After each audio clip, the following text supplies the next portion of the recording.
Hi, I'm Harry Meade, and we're going to look at techniques to improve straightness for jumping. Straightness is fundamental to jumping because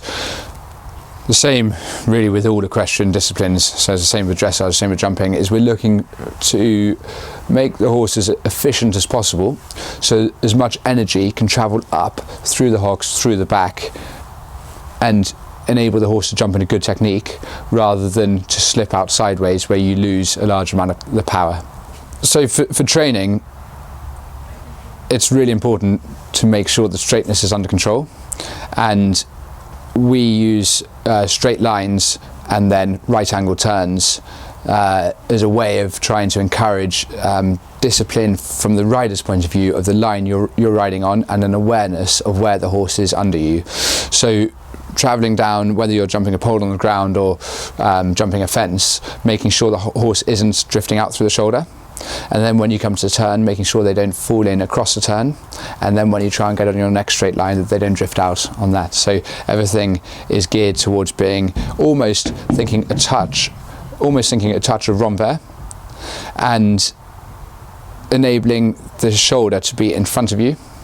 and then through the turn staying on the straight line, making a nice neat turn, and then again a touch of renvers so the horse's shoulder is in front of you and you're automatically on the straight again. The use of the hands are important when it comes to straightness, because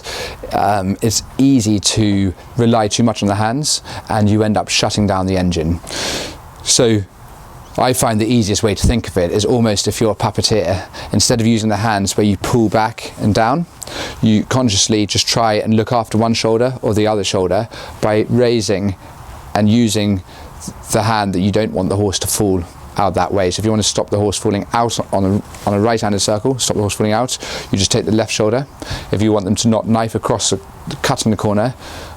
you just take the right leg and the right shoulder. And so you use both aids, left and right, in order to keep the horse upright, but hopefully without putting on the handbrake and destroying the canter, because we want that active, fresh canter with the horse on the correct line. It's a really good tip to use poles with a small painted stripe in the middle,